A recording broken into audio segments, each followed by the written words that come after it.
And no matter how many times I prove it, I'm not on any of your lovely collector cups. I'm not on the cover of any program. I barely get promoted. I don't get to be in movies. I'm not certainly on any crappy USA Network show.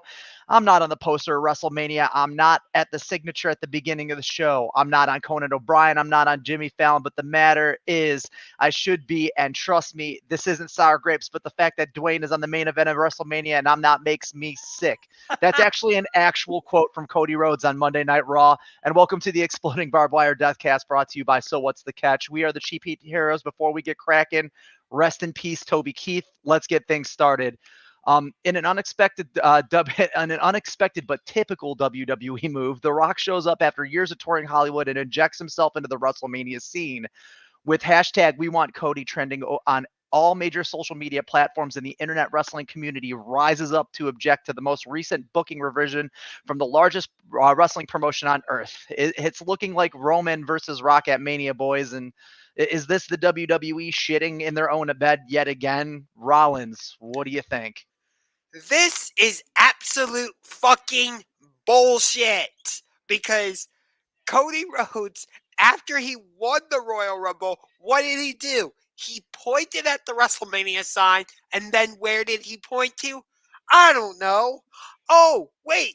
Roman Reigns. He directly pointed at Roman Reigns, and we're like, okay, we're doing this match at Mania.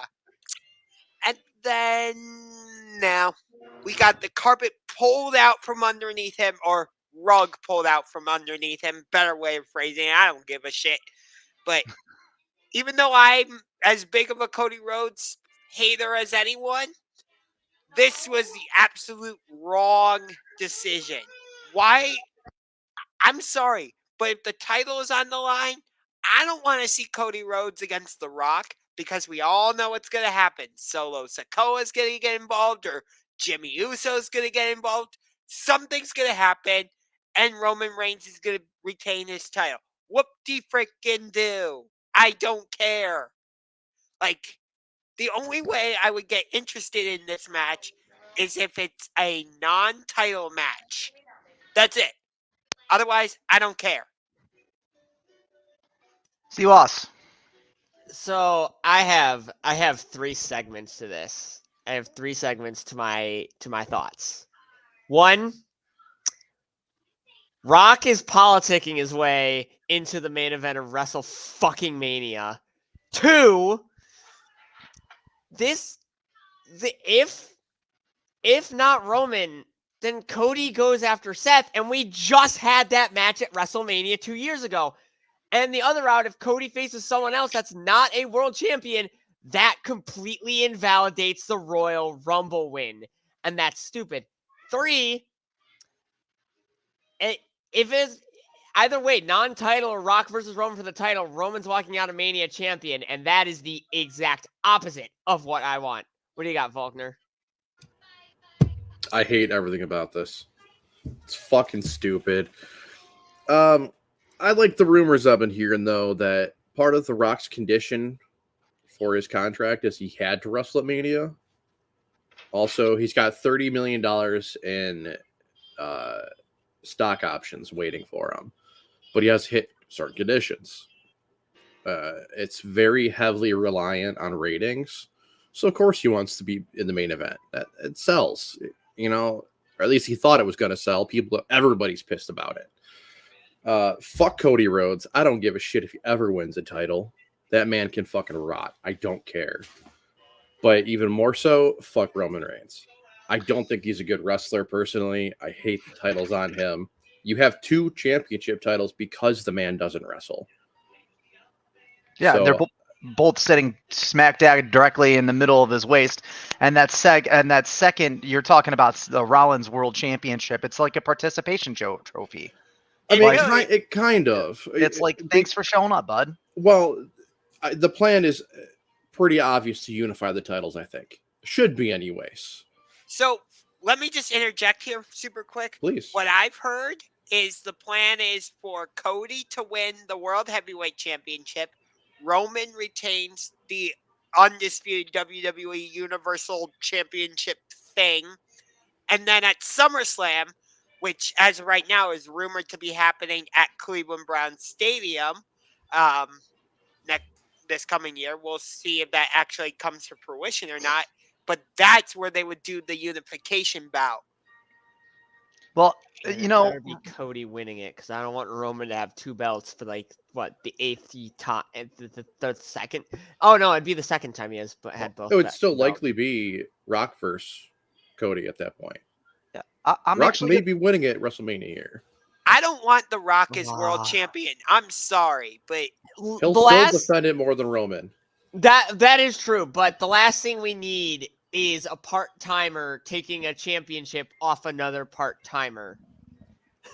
Well, I'm going to interject here, and I'm actually going to go like a layer deeper on this. You know, how stupid does WWE? I mean, the WWE has to know that its loyalists are absolutely brain dead. And I'm sorry, I know this is kind of like a hot take, but like, first of all, you're going to switch the program up directly after WrestleMania due to, I'm guessing is an injury and everything that's going on with Vince McMahon right now. Bringing in The Rock is definitely going to deter some fans' attention from any controversy that WWE might have in the major media space. And you know what, dude, it's a power play, whatever, do what you're going to do. But like, to the people, to the smarter fans, to the people that, you know, sign up because they actually enjoy the product, you're going to send Cody Rhodes out there to cut a promo during, you know, like you got him, McIntyre, in the ring, and he goes, guys, just trust me. Guys, just trust me. This is all going to work out in the long run. Like, how stupid do you think these people are? Like, that you're telling this mouthpiece to go out there who has rapport with the crowd to just, you know, the fact that he's saying it should be convincing enough to make people believe that it's not absolute bullshit. It's bullshit. This is one of the stupidest moves coming into a decade anniversary of a WrestleMania. This is 40, baby. Like, you can't just come out there and make such a recklessly stupid and negligent move and insult all your fans like in tandem. Like, come on, man. Unless the only thing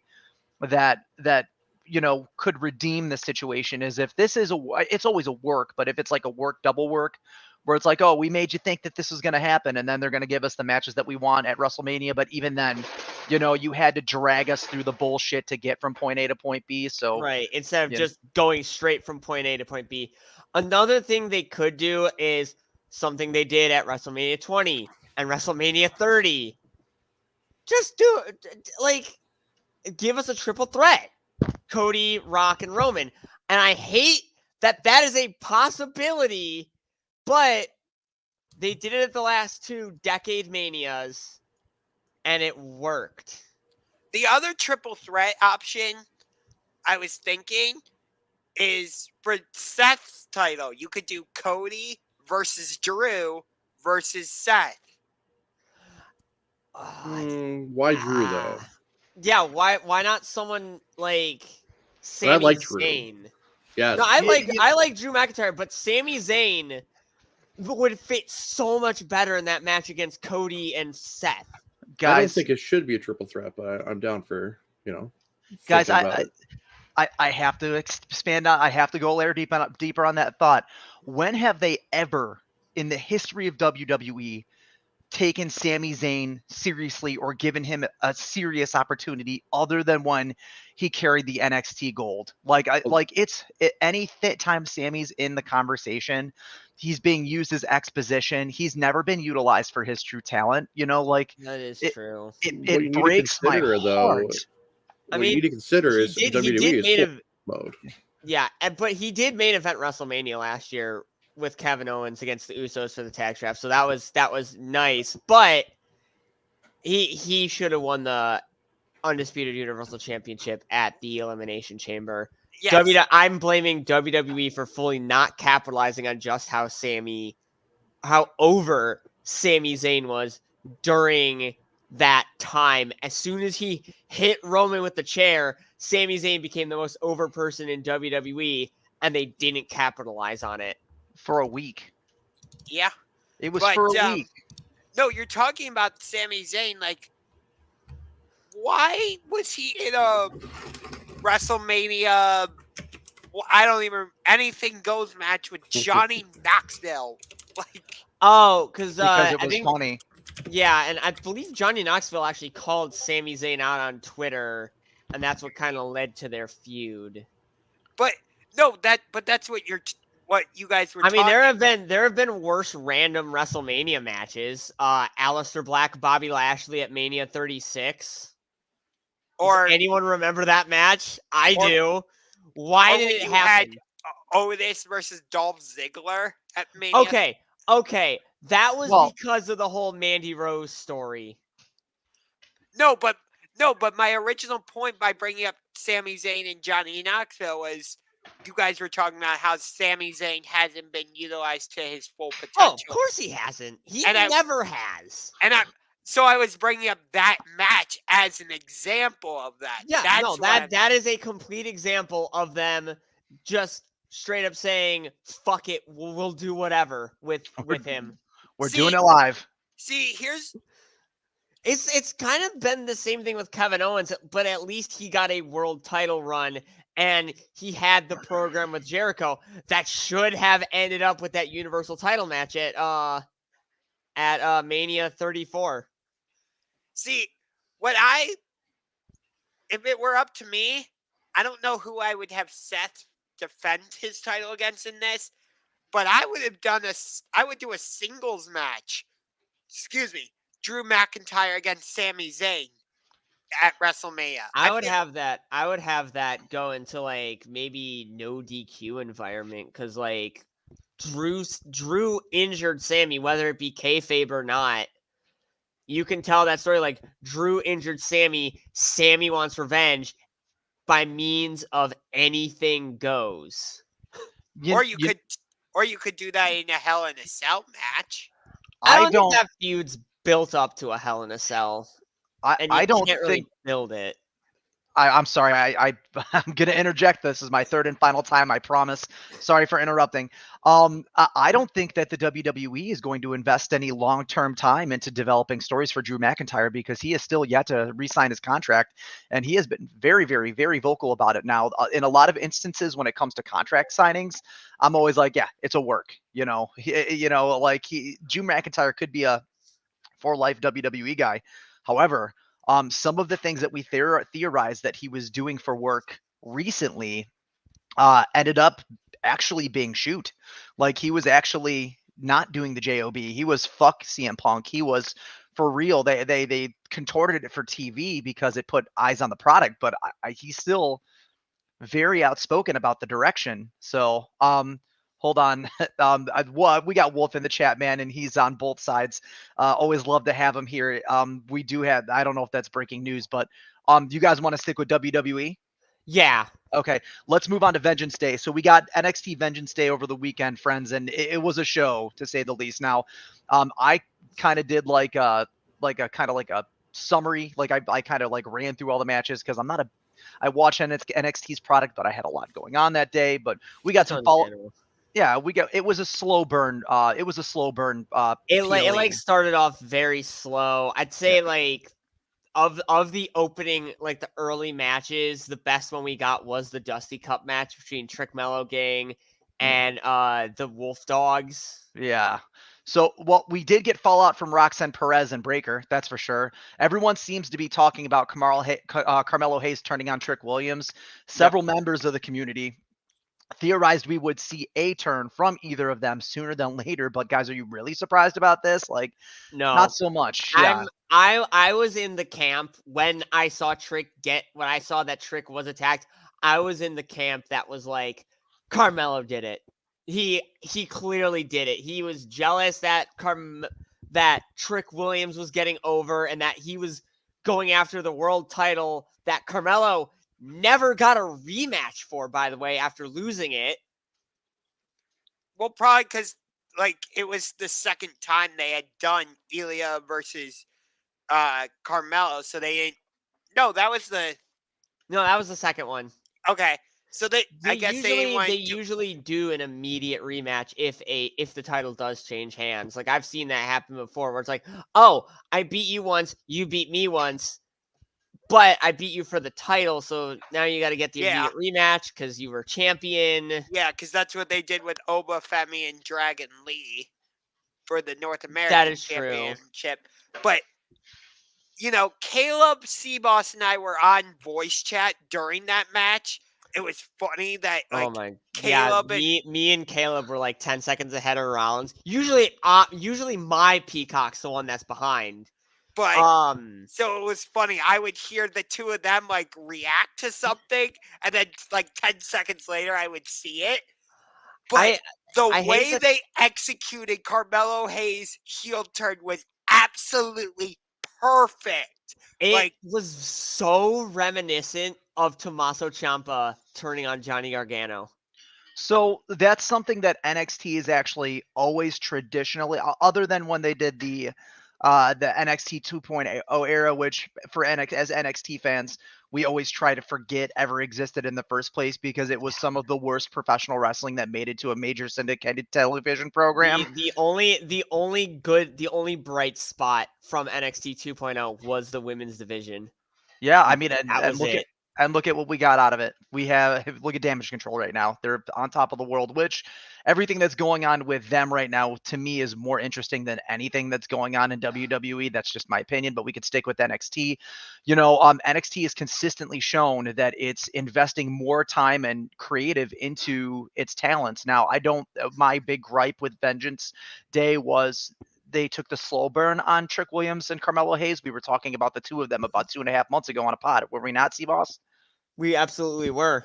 So I'm glad they finally pulled the trigger. Now I agree with Rollins. They executed that heel turn with absolute precision. Oh, Um, absolutely. but it was like it was playing the greatest hits. I mean, there wasn't anything revolutionary about the turn itself. They didn't do anything, other than turn him as a heel on a former friend after alluding to, it potentially happening within weeks of exposition. So, all in all, though, Vengeance Day, like the back end of it was solid. That Braun Breaker botch was kind of I thought he broke his Yeah. neck.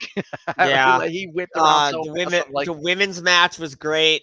Lola Vice tried to pull a Seth Rollins by cashing in her breakout tournament contract. Unfortunately, she did not pull off the heist of the century. Instead, she got pinned. ate the pin, which protects Roxanne Perez. yes, I know there's going to be there. I know that NXT is airing right now, and I'm assuming that they're going to have some Roxanne Perez if she's not cutting a promo. Did she get a minute? She's facing Lola Vice after they had a backstage brawl at Vengeance Day. Yes. So that was tonight. If it hasn't Yep. already happened, If it hasn't already happened, yes, they do have a match tonight. I saw another one. Axiom and Nathan Frazier had a match. I saw that. Axiom is sweet. I don't care. Axiom is great. Yeah. And he used to have a gimmick where he was just called A Kid. Okay. I hope Roxanne he put on a Perez match. gets called up to the main roster soon. I think she's gonna have a one-on-one with a full one-on-one this time with Lyra Valkyria at Stand and Deliver, and then post-Mania she's gonna get called up. The Okay, only speaking of input I stick- have is that Roxanne Perez is fucking awesome. Oh, Yes. absolutely. There She we is go.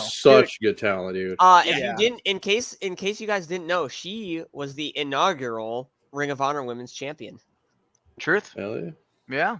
Love Ring of Honor. While we're on Yeah. the topic of things that Tony Khan owns, we can move over to AEW, gentlemen. We got some really, really big matches for tomorrow night's Dynamite. We got Jericho, Takeshita. We got the CMLL guys versus the BCC, which I'm excited for. A lot of people don't like the cross-promotional stuff. Feed it to me, TK. One of them's Mystico, isn't it? The original Sin Cara. Yes. Well, no, Mystico first and then Sin Cara. But Tony Storm is in action tomorrow against, unfortunately, RIP jobbing out to Red Velvet, or getting Red Velvet is jobbing out to her. We know it's going to happen. But we also, the thing that's exciting is we got some real pay-per-view grade outings. We got Starks and Big Bill versus Darby and Sting. In a Texas Tornado match. Yeah, for the AEW tag titles. And then we got Hangman versus Swerve 3 for the number one contendership at Revolution March 3rd. Guys, it's stacked. It's booked. It looks like they're finally starting to build up Revolution, and they're doing it with a reasonable amount of time in between here in the pay-per-view. We still got a month left on the books, boys. So I'm not going to chime in on this one to start. Rollins, what are you really looking forward to tomorrow? I'm gonna guess your boy Ricky. No, actually, no. I'm going to my other boy, Swerve, against Hangman, because Their first two matches were awesome. I liked the Wrestle Dream match a little more than their Texas Death match at Full Gear, but still, their rivalry has been so good, and now we get to see who's going to Revolution, because the winner of this match goes on to Revolution to face Samoa Joe for the AEW World Championship. And when Swerve was cutting his promo on Collision, he said to Prince Nana, do not interfere in this match, because he doesn't want Hangman to have any more excuses for when Swerve goes 3-0. Like, if you want Hangman to win and go on to face Samoa Joe, fine. If you want Swerve to go on and face Samoa Joe, fine. But I think this match is going to somehow result in both of them going to Revolution, and we get the triple threat match. Well, did they announce the match stipulations? That's the real question. I mean, like, the only way we'd see that is a draw, a timeout, a double disqualification, a double pin. We haven't seen one of those. It does specify winner gets the title shot at Revolution. Yeah. So Yes, it's got to be a win. It's got to be clean. Yeah. So, I mean, this could be the event that puts over Swerve. I would, either direction works for me. Andre in the chat, Swerve needs to win. It does. I wouldn't say it erases the two pins, but I can't imagine a reality where they're gonna like automatically re-put over Hangman. What is, as much as Hanger is like the final boss of AEW to me, but I think it's Swerve's time. Put a belt on this guy. I would like to see a three-way. Andre says we don't see those often. I agree to disagree. Anyone. I don't want there to be a situation where there's a three-way, one of the other eats the pin, and then Joe has an argument point for re-challenging for the belt. I want to stick to the ranking system. They never clarified whether or not they're going to allow rematches for former champions. Dude, King C Boss, man, tell us, man, what are you excited for tomorrow? I am mostly excited for the tag team title match. I'd love to see Sting and Darby get strapped up with the tag titles going into Revolution, to where the Young Bucks become the ultimate heels and give Sting his first and only loss in AEW to take the tag straps for a third time and possibly hand them off to another tag team that, hasn't really had much of a has been kind of slowly grinding their way through the tag division, going on that tear, and then putting themselves in prime position to be like, you've got the tag straps. We want the tag straps. So let's do this. I don't know what tag team that is. I haven't been really keeping up with much of the AEW tag division, but there has to be a tag team that takes it off the Bucks. I don't see the Bucks holding it for too long, unless they are really trying to pull that like heel maneuver and be like, yeah, we kind of just booked ourselves to like have a long reign with the tag titles, so deal with it. But I don't see a world where that happens. I feel like the Jacksons wouldn't do that. I'd love to see Sting retire undefeated, but with the tag titles on the line and it being Sting's retirement match, I can't see a world where Sting wins unless they want to vacate the tag titles. So, C-Boss, from Sting's era, it's an age tradition to lose on your last match and then hang your boots. And it's not a sign of defeat or retirement. It's just putting over the next generation. Putting over the next generation. Where so I mean, it's going to go in one of two directions. And this was actually going to be my talking point for this. We'll rip that Band-Aid off and pass it over to Volkner after this. But it's going to go two directions. Both of them could be great. That's the thing. I mean, like the Bucks could drop him. He could have a spectacle of a final match. and that he could put over the Bucks. But why would you put over a team that's in the middle to end point in their career paths? I mean, the Bucks are not a new generation.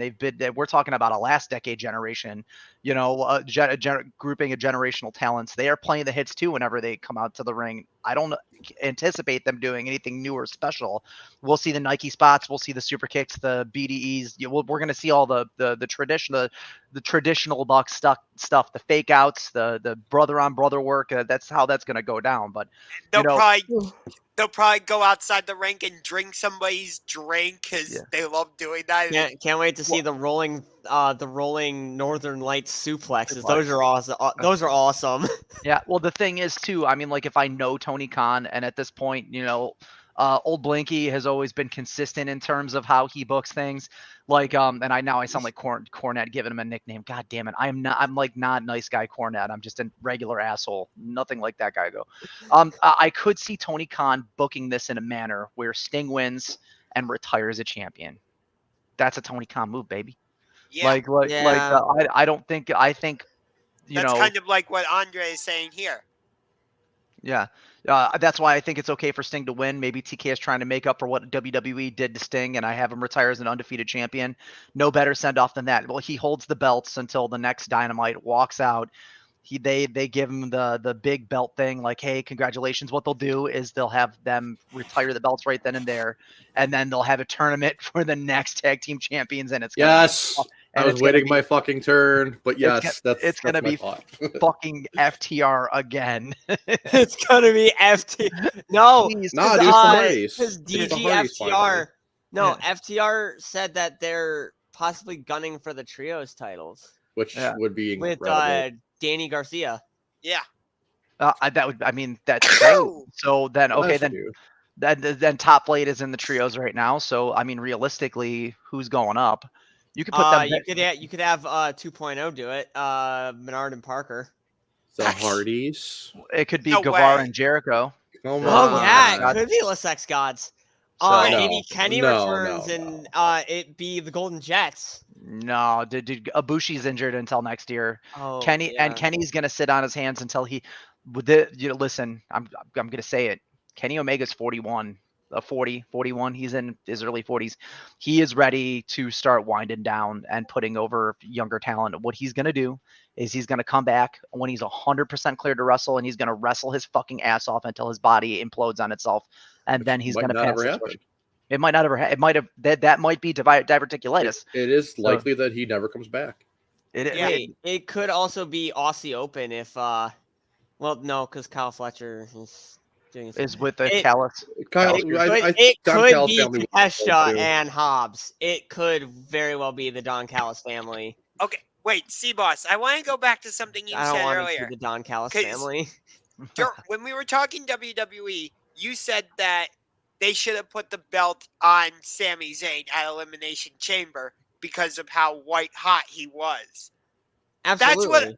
That's the exact same thing I've been saying about Swerve Strickland. But the thing is, Sami Zayn was only hot for like a month. Swerve Strickland, correct me if I'm wrong, he's been hot since October. He is the same as LA Knight. Those two types of hotness aren't gonna cool off if you don't put the belt on him. LA Knight's has been waiting almost a year since he got over to get a belt. Well, WWE, they don't care who's over in WWE. That is fucking true. They don't care who's over. Look at Bryan Danielson. How long did it take? How long was he over until they strapped him up? Well, WWE. Look at Elias. It's not that they think it's not that they think they know better than the fans. It's that they think they control the fans. That's the problem with WWE. That's why they're constantly. That's why there's that pumped in crowd noise, because they think they can control who's over. Yeah, and so I'm not trying to take this conversation back to WWE, but I understand. Like Swerve's time will come. It will come. I promise you that. There is no way that 2024 ends without Swerve Strickland holding that belt. I gotta comment on both of these last two comments. Go right ahead. Andre in the chat, we could also be circling back around to the Hardy Boys winning the tag belts like they were originally going to a year ago. Good God, I hope not. You guys ever seen Yes. that Office meme that, oh dear God, no, God, no.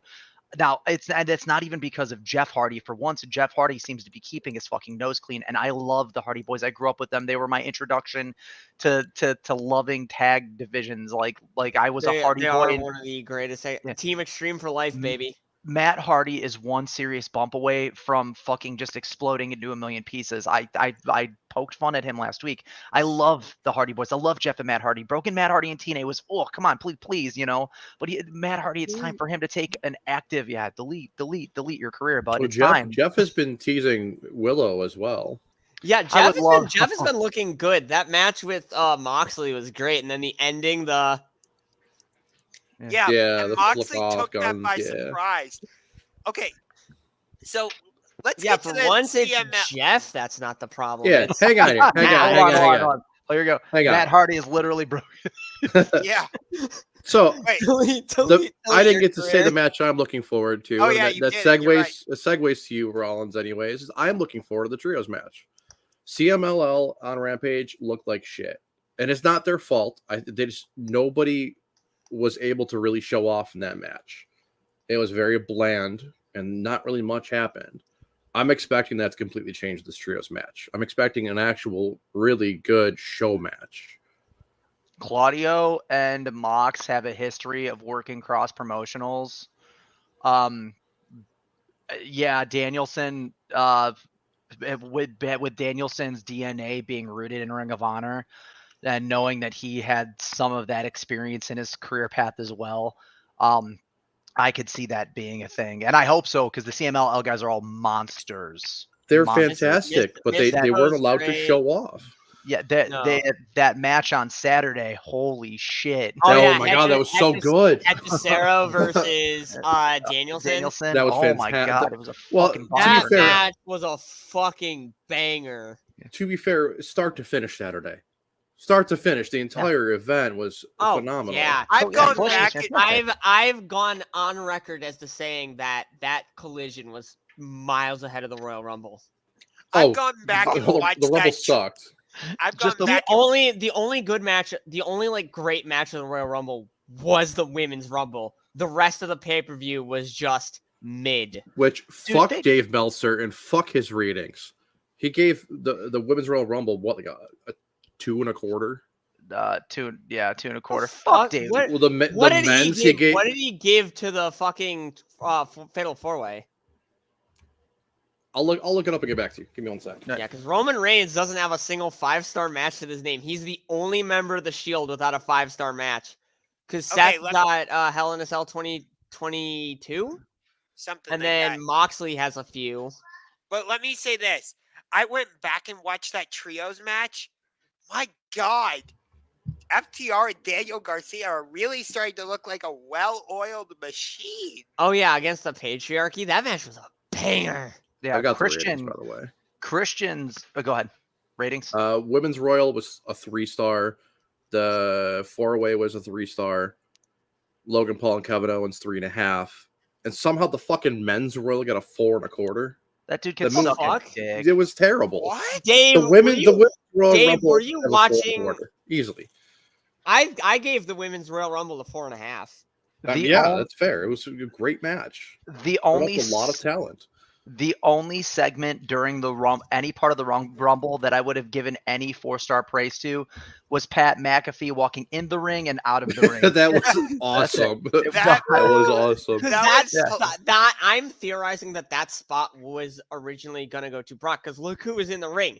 2 big guys, Braun Breaker and Omos. Well, no, it's been confirmed that Braun Breaker did all of Brock's work. Yeah. Yeah. It was going to be... They were going to do Brock versus Brock versus Dominic Mysterio at Elimination Chamber, and then Brock versus Gunther at the Rumble. Yes, but getting back to Dynamite tomorrow. Mania, sorry, not the Rumble. We already did the Rumble. No, were they about to put to Dynamite tomorrow? It's clear we're going to do Danielson versus Eddie Kingston at Revolution. Like, they're clearly building that. So... I wonder does Eddie Kingston come out after this match to confront Eddie or to confront Bryan Danielson or like something like that? That's No. no. Eddie doesn't No. give a shit. Yeah, redeem these nuts. Yeah. No, yeah, these at the mural. Which speaking of last Saturday's collision, congratulations on being All Elite Bounty Hunter Brian Keith. We love He's you. been fantastic. We Oh, yeah. love him. Love Remember the when Bounty Hunter. he started Supercard? Remember when it was during Cartwheel Jones? Whatever the fuck his name was. Holy shit, that guy was awesome. Here goes another cartwheel, guys. He's just fucking doing the thing. Like, that dude just kept going. But the other Going part, back and watch that match. That was fucking hilarious. but the other part of Dynamite tomorrow that we have to get to. Hold on. Also announced for Dynamite is a fan favorite revolving door segment brought to you by your fearless leader, Tony Khan, and he's making a huge announcement. Guys, what's the savior of American professional wrestling got in store for us tomorrow night? He's announcing that he's a big boy and can go on the potty by himself finally. I think he's announcing that Kennedy McVince is All Elite. No, he's going to be announcing that he stopped playing his action figures and he's graduated to maintaining his collectibles. No, he's gonna announce that he's traded his trading cards for $500. I love TK, but I love TK memes so much more. guys, it's all a work. He's announcing that he just bought WCW. Oh my Fuck god. yeah. He's He's launching WCW 2.0. Yeah, he's gonna run it Bring back against Bischoff. NXT. He's gonna. Oh, I was about to say he's announcing that he's finally captured Eric Bischoff and he's holding him in his dungeon. Fuck you, Eric Bischoff. Fucking Andre. Mr. Kinetic Kid is All Elite. I mean, there's a lot of things that it could be. One thing I don't think it's going to be is Mercedes Moné, because I think we're going to see her at Revolution Rollins. That's what I've been saying. No, it's nothing to do. Oh my god, don't get me started against Rollins. I think Tony Khan's announcement is gonna shock everyone to the point where you can hear where everyone's gonna be so silent you could hear a coin drop. Oh my god, no, we're not doing Okada either. I think, I mean, like, if they're gonna do Okada, that would be another thing that they do at Revolution because he's so big. This is gonna be this could be a WWE and AEW conversation because I could see Okada going to the Fed, and I think he fits. A lot of people in the community do, but Okada, he's pushing his mid-30s. He's past the art versus artist portion, as Wolf always so eloquently says when we have him here. Okada's kind of reached a point where, like, does he need to continue to do it for the art, or is he doing it for the money? Because if he wanted to do it for the art, Japan would have given him anything that he wanted to fucking stay. So now it's been widely reported that Okada and WWE's talks have all fallen flat. We've heard the same thing about Mercedes Moné. We also heard it about Will Ospreay. So, I'd hate to see Okada in AEW get treated like another guy they bring over, and then he has to work his way up to knocking down dudes like Jericho, like whom, for me, as much as I love Jericho, I'm not saying my Jericho bit this week.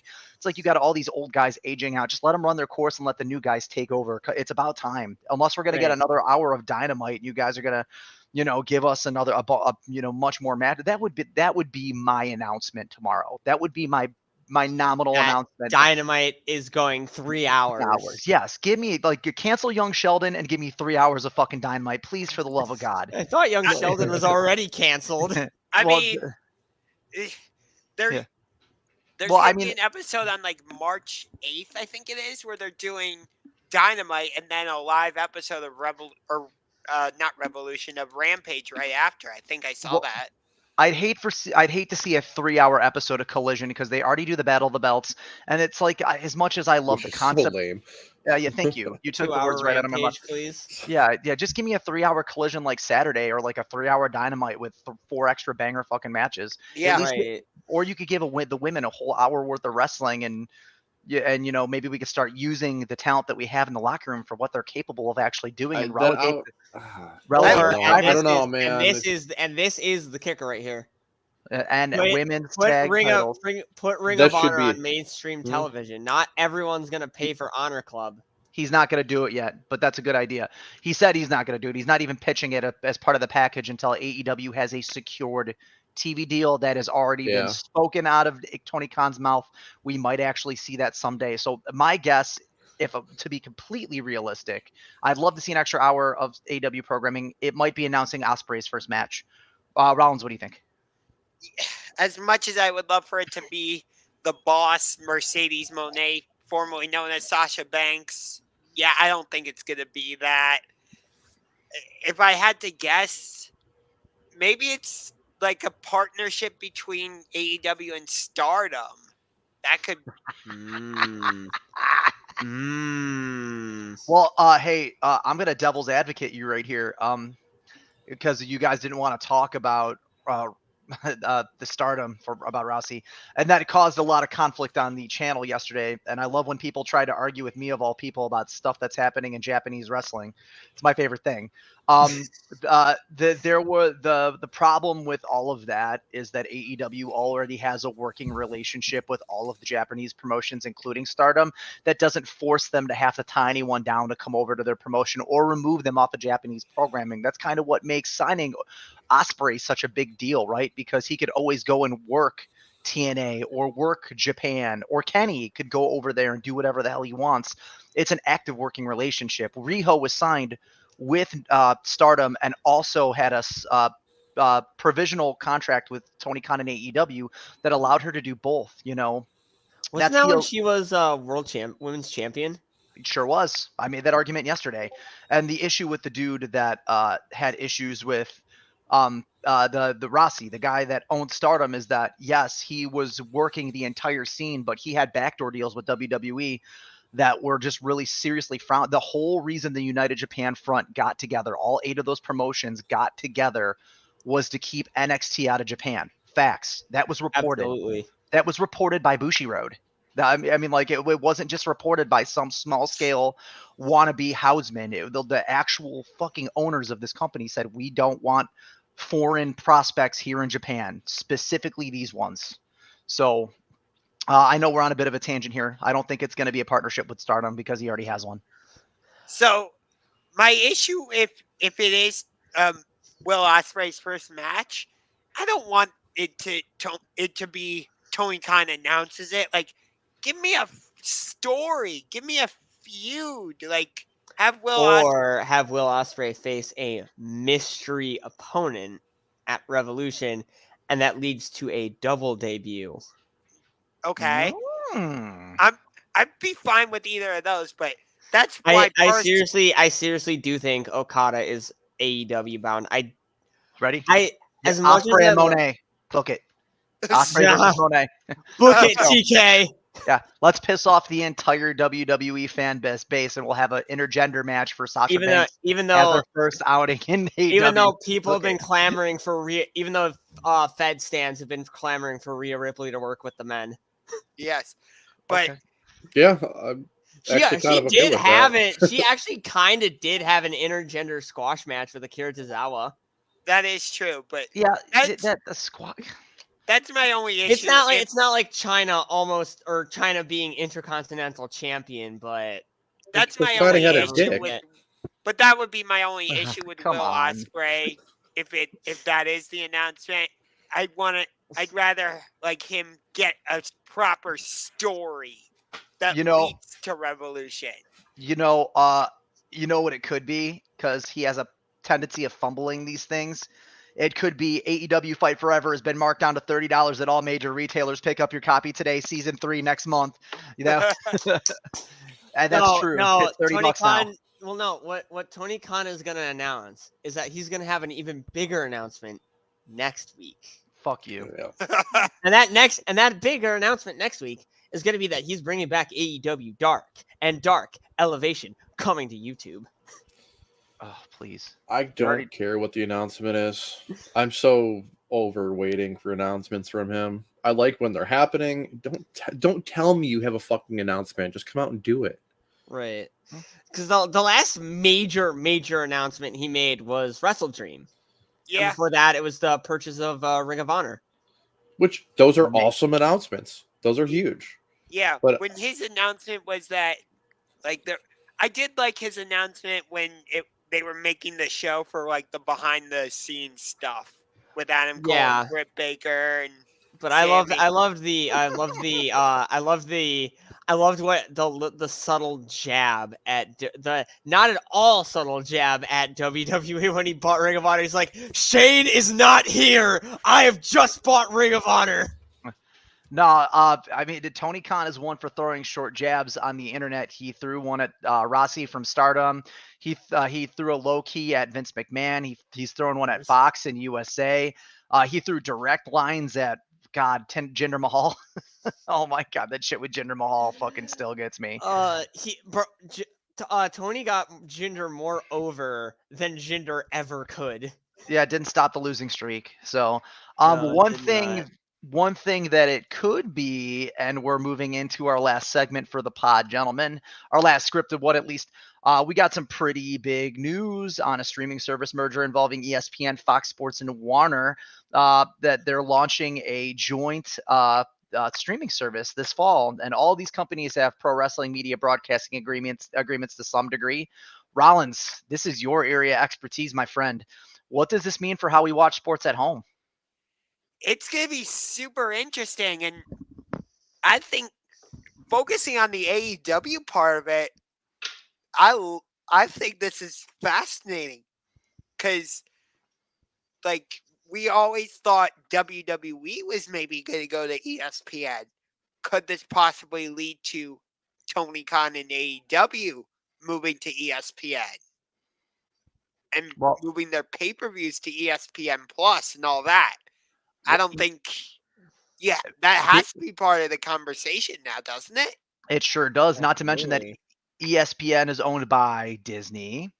And ESPN also has a working partnership with Endeavor and UFC. So are they going to all be competing on the same platform? That's interesting. And Fox has SmackDown until January. Well, we don't know, but yeah, because SmackDown might join NXT and moving over to CW. I saw reports of that. Yeah, is NXT confirmed moving over to the CW? Yes, it is confirmed that they were moving over to the CW. I think next year. So in the history of professional wrestling, the CW is where promotions go to die. NWA, Women's World Wrestling.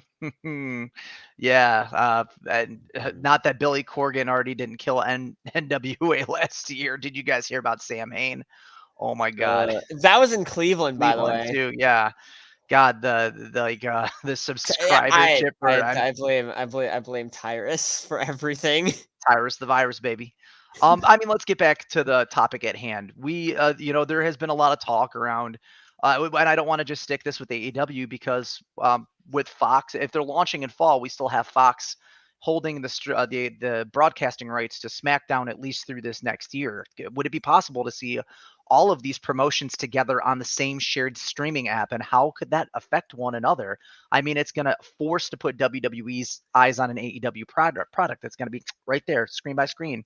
ESPN's already added a pro wrestling tab to their streaming interface. That is true. I just saw that today when I was going on ESPN Plus. I'd have to look, as I haven't seen that yet. Yeah, well, it was, if you read the article, I don't know if it's something they've already launched, but it said, I guessed because of the way that it had been worded there that was the case. But Rollins is just shooting his app right open. So I was closing all my apps. That's actually what I was doing. Oh, okay.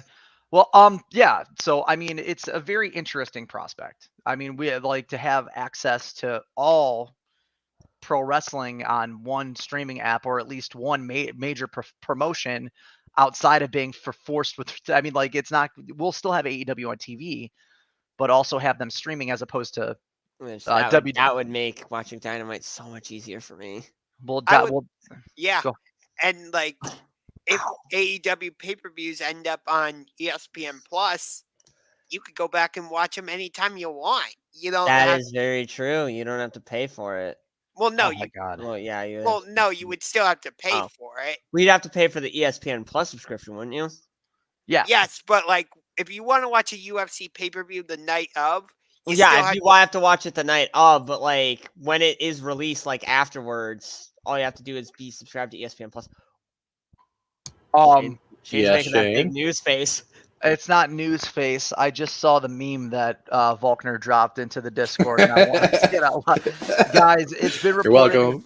It's been reported that Vince McMahon paid more money for sex than he did for the WCW, approximately 8.1 times more. I did the math while I was sitting there. Oh God. Oh, Vince! my Oh my Oh. God! Um, You piece of shit, Oh, I good need to laugh Lord. this one out. Vince Okay. McMahon! You So- twisted bastard! So, I mean, the implications of the streaming service thing is huge and it's interesting, but Volkner, do you have any thoughts on that? No, I'm good. Okay. Well, guys, look out for the shared stream. They haven't announced names, titles, or if anyone's even going to be involved with this, but it's kind of like looking like it's going to be AEW. Maybe that'll be Tony Khan's big announcement tomorrow. My God, fingers crossed, because I'd love to have streaming access to all the stuff that isn't through Hulu TV, which Bleacher Report, Fight TV, Hulu TV, it's just not a very cohesive. And you can watch AEW on YouTube TV as well. The old stuff, like the first 3 seasons, the Cody shit. So, Well, no, Um, you can watch it live on YouTube TV. That's how me and my friends have been doing it outside of going to Rollins. yeah, through TNT. Yeah. That's their cable service. I mean, like I utilize Hulu Live, which Yeah. is also a cable service. But gentlemen, we're gonna roll. We're gonna roll it up and get the count out going. The last segment of the evening. This is traditionally how we close these shows out. It gives the panel the opportunity to open it up for a free conversation. Volkner is over there either laughing or queuing up his first meme. But I'll start with. Never give up. What's up there? I know everyone's laughing. I thought it was fucking hilarious. So I wanted to kind of like open this conversation up to kind of telling everyone what we got going on later in the week and later in the month with our podcasting. We kind of shifted around our podcasting schedule to accommodate the needs of our community. As of now, we're doing a post Dynamite podcast. This is live. We're going to go over the results of Dynamite, and then we're going to continue to recap Raw and SmackDown on Monday night pods. And then starting this Thursday, we're going to be doing kind of like a biopic style pod. It's a new format for this channel. We're going to be talking about the Vince McMahon, the sexual scandal trial. It's going to be kind of like a historical recounting and of what's going on, and we're going to try to keep to the facts with a little exposition, and it's going to be like a multi episodic thing until this thing sees itself played out. And obviously that with this having happened, it's going to have gigantic ripples on the entire platform for professional wrestling, including the way that people have perceived their product in the past. So I'm really excited to get together with some of the guys from the community and get this project out. So go ahead. We're gonna bring your own bag to throw up in, because some of the stuff that we're gonna be talking about is gonna be less than pleasant. So Wolf, thank you so much for all the guys that are in the chat right now that stayed active, for all the viewers that came in here today. Thank you so much for the support as always. So Rollins, what do you got for your roll up? First of all, we're next week. Not sure what day or anything yet, but we are going to be doing a UFC 298 preview as Alexander Volkanovski defends his UFC featherweight title against Ilia Topuria. We also have Robert Whittaker going against Paulo Costa in a middleweight bout. And then we have Henry Cejudo going against Merab Dvalishvili in a bantamweight bout. Honestly, UFC 298 looks better than UFC 300, which is absolutely ridiculous. Oh, here he comes with the Conor McGregor shade. No. But for my roll-up or count-out, whichever, I get the two confused. I'm going to call out some people from my Discord server. King Heel Neon, Gangrene David, Liam Warren. You were all getting on me today about Shayna Baszler. She is a main event level wrestler. She should be going through everybody and just destroying fools and winning championships. I don't get what WWE is doing with her. What has she done since she retired Ronda Rousey at SummerSlam? What has she done? Formed Job. a tag team with Zoe Stark that has gone absolutely nowhere. Whoop. You know what I say to that, C-Boss? Whoop-de-frickin' do. Like, Shayna, when she was feuding with Becky Lynch leading into WrestleMania, that feud was great. And I'm like, She wrecked people in that Elimination oh, Chamber. yeah. That's what made me think she should have won the belt. Yeah. I mean, she literally became a vampire and, like, bit Becky Lynch's neck. And I'm like, okay, Shayna Baszler is a total badass. She should have won the belt, but she didn't. And Becky Lynch lost the belt anyways because she got pregnant and handed it over to Asuka in the Money in the Bank briefcase. Yeah. That was But what has Shayna stupid. done recently other than retire Ronda Rousey? Nothing. That Nothing. is absolute. That is Bullshit. absolute bullshit. WWE has failed to capitalize on that momentum that Shayna had coming out of that. Because C-Boss, I know the match wasn't what you wanted, but you have to admit Shayna got momentum by retiring somebody like Ronda Rousey. The problem is she got momentum, but she didn't get over. That's the issue. And like those guys were calling me out because they're like, well, she doesn't have mic skills. That's because she hasn't been given a proper view to really show that she can talk on the mic.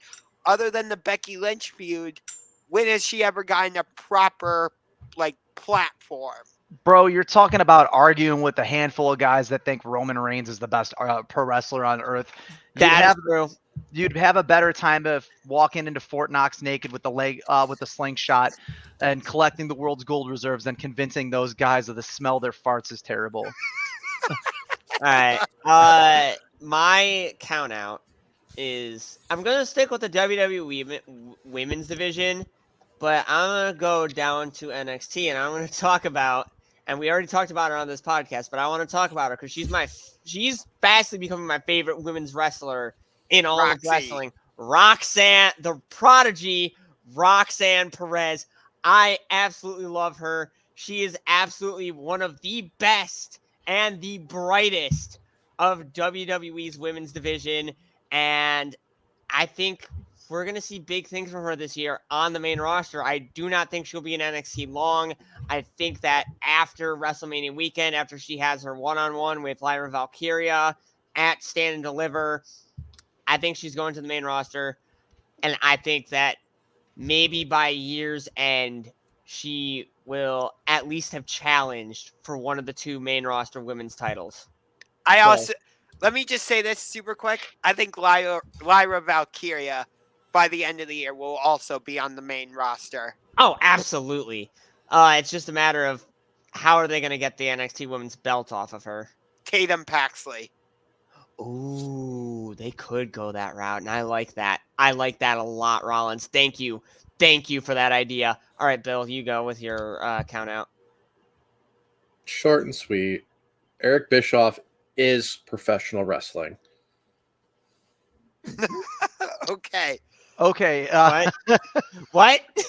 No. You mean the man that single-handedly killed two companies, right? All right. At least modern day Eric Bischoff, his opinions, I'm finding myself siding with him more and more lately. Especially with the Hook and Joe stuff. It's My God, alarming. he's defending Hook. Oh, yeah. He's one of the ends Joe. fighting for Hook.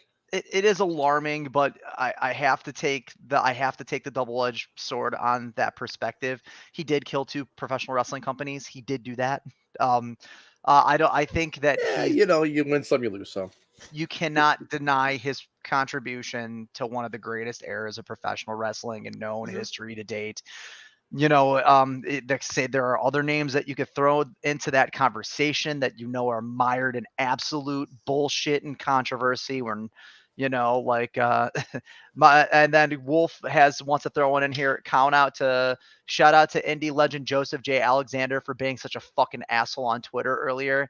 Yeah, the dude, yeah, you can't talk shit if you're not gonna take a bump, dude. Shut the fuck up. Forever Wolf would own you in a 4 squared circle.